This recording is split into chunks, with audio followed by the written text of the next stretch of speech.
करनाल विधानसभा से त्याग पत्र भी दिया। वो इसलिए दिया कि करनाल को सब लोगों ने कहा कि सीएम सिटी है, कहीं उनके लोगों को वहां कष्ट ना हो जाए कि हम सीएम सिटी कैसे कहलाएंगे, तो तुरंत विधानसभा से बने करनाल से त्याग पत्र दिया और हाईकमान को कहा है कि मुख्यमंत्री बने हैं, इनको वहां से विधायक बना करके पुनः करनाल सीएम सिटी कहलाए। ये करनाल सीएम सिटी का जो सपना वहां के लोगों का है, मेरे ऊपर जो ऋण है उस ऋण को भी उतारने की मैंने कोशिश की। और जब प्रधानमंत्री जी ने कहा, बल्कि मैंने ही उनको कहा कि मैं मुख्यमंत्री भी नहीं हूं, मैं विधायक भी नहीं हूं, लेकिन मुख्यमंत्री कभी जब से सामाजिक काम करने लगा हूं तब से खाली नहीं बैठा हूं, एक दिन खाली नहीं बैठा, एक भी दिन खाली नहीं रहा। जब प्रधानमंत्री जी को पता लगा कि इसने तो आज ही त्याग पत्र दे दिया, मैं आभारी हूं अपने पार्लियामेंट्री बोर्ड का, प्रधानमंत्री जी का, कि उसी 12 तारीख को शाम को एक लिस्ट छपती है लोकसभा के कैंडिडेट्स की और उसमें मनोहर लाल करनाल लोकसभा से कैंडिडेट होंगे। उसी दिन मैंने प्रधानमंत्री जी से एक बात कही, मैं कहा इस दायित्व को स्वीकार करने के लिए मेरी एक शर्त है।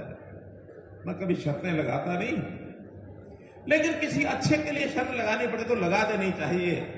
कहने लगे क्या शर्त है? मैंने कहा शर्त ये है कि करनाल लोकसभा का चुनाव मैं तभी लड़ सकता हूं जब हमारे वर्तमान सांसद मेरे छोटे भाई संजय भाटिया इसके लिए तैयार होंगे, तभी मैं जाकर के चुनाव लड़ूंगा।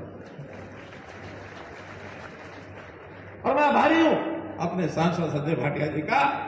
इतनी बड़ी जीत देश भर में, दूसरी हमारी ये जीत थी। पहली जो जीत जो सबसे बड़े मार्जिन की गुजरात में एक सीट से थी, और देश भर में दूसरी बड़ी चीज हमें आप लोगों ने दिलाई थी, तो संजय भाटिया जी को 6 लाख से मैं आभारी हूं संजय भाटिया जी का। इन्होंने एक क्षण नहीं लगाया, इन्होंने कहा कि हाँ अगर आपको यह चुनाव लड़ना है, वैसे तो अगर नहीं लगाते ये कहते हैं कि मुझे कभी भी किसी इच्छा नहीं होती चुनाव लड़ने की, मुझे कोई काम मिल जाए। भारतीय जनता पार्टी के कार्यकर्ता में एक पंक्ति में बताता हूं कैसा होता मानस। भारतीय जनता पार्टी का कार्यकर्ता, उसके बारे में 4 शब्द कहे जाते हैं, पीर बबरची भिश्ती खर। पीर बबरची भिश्ती खर। पीर का अर्थ होता है कि बड़े से बड़ा काम मिल जाए। पीर पैगंबर जैसे कहते हैं, अगर पूजा करने के स्थान पर भी हमको बैठा दिया जाए, लोग पूजा करें, वो भूमिका भी भारतीय जनता पार्टी का करता निभाता है, बिना किसी लाग लपेट के निभाता है। अगर समाज के हित में ये है तो मेरा जो करना कर लो।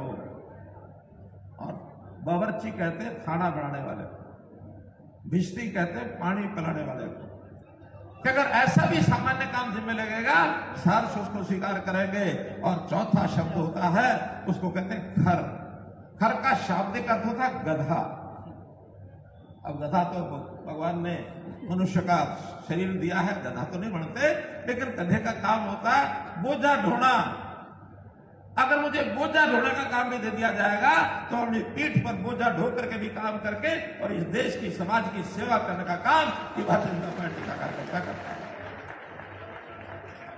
तो मित्रों, भारतीय जनता पार्टी के बारे में देश और दुनिया उसके ऊपर खोज कर रही है, रिसर्च कर रही है, अनुसंधान कर रही है। भारतीय जनता पार्टी है क्या, इसके कार्यकर्ता कैसे बने हुए हैं, किस मिट्टी के बने हुए हैं।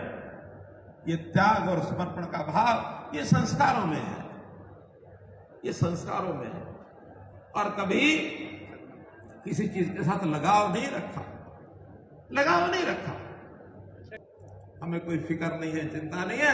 फिक्र है तो एक ही है, इस देश की जनता, इस प्रदेश की जनता, मेरा ये परिवार, ये हमारा जो मोदी परिवार है, ये मोदी परिवार कैसे सुखी बने, कैसे आगे बढ़े, इसके लिए फिर चाहे हमारे मुख्यमंत्री नारायण सिंह जी सैनी हों, चाहे हमारे सांसद श्री संजय भाटिया जी हों, आपका ये मनोहर लाल हो, और अपने परिवार के मुखिया चाहे नरेंद्र मोदी हों, किसी चीज से लगाव नहीं है। हमारे किसी भी कार्यकर्ता को, किसी नेता को कोई लगाव नहीं है। अगर लगाव है तो एक ही है, मेरा परिवार, मेरे परिवार के सदस्य, ये सब अच्छी प्रकार से आगे बढ़े। उसके लिए जो जिम्मेवारी दायित्व मिलेगा उसको बखूबी निभाएंगे। पार्लियामेंट्री बोर्ड ने मुझे एक जिम्मेवारी दी है, एक दायित्व दिया है कि अब मुझे करनाल लोकसभा के लोगों की सेवा करनी है। विधानसभा में मुख्यमंत्री के नाते एक रोल होता है, वो मैंने किया है। अच्छा किया, माड़ा किया, बुरा किया, वो आप जानते हैं। कभी इस काम को करते हुए कभी कभी परिवार के अंदर बैठते थोड़ी ऊंच नीच भी हो जाती है।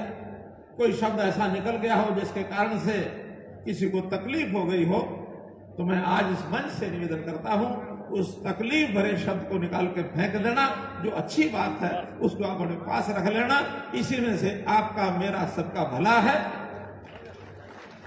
और अब आगे से लोकसभा करनाल के नाते, क्योंकि निश्चित रूप से मेंबर पार्लियामेंट आप मुझे बनाएंगे, मेरा विश्वास है। मार्जिन कितना होगा कितना नहीं होगा ये संजय जी का प्रयास रहेगा।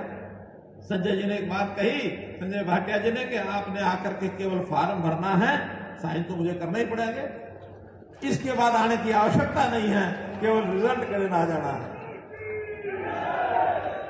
तो मित्रों, भाइयों बहनों, मैं आपकी सेवा आगे आने वाले समय में लोकसभा के माध्यम से जितनी ज्यादा से ज्यादा हो पाएगी उतनी आपकी मैं सेवा करूंगा। आज इस अवसर पर पुनः श्री नायब सिंह जी सैनी, जिनको सफल करने में आप लोगों की भूमिका, उसको आप जरूर निभाइए। और नायब सिंह जी सैनी आपकी सेवा उसी प्रकार से लगातार करते रहें। इन शब्दों के साथ आपका बहुत बहुत अभिनंदन, बहुत बहुत आभार, बहुत बहुत धन्यवाद। इसमें मैं कहना चाहूंगा कि एक बहुत बड़ा परिवर्तन एक और भी मनोहर लाल जी ने किया है।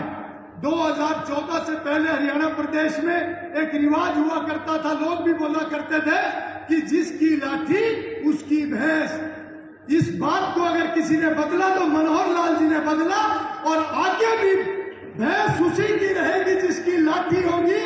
और मैं आमंत्रित करता हूं ऐसे हमारे नवनियुक्त मुख्यमंत्री श्री मनोहर लाल जी, श्री नायब सैनी जी को, कि वो आए और हम सब के बीच में, क्योंकि वो पहली बार आज करनाल लोकसभा में आए हैं, वो आए और हम सबको संबोधित करें।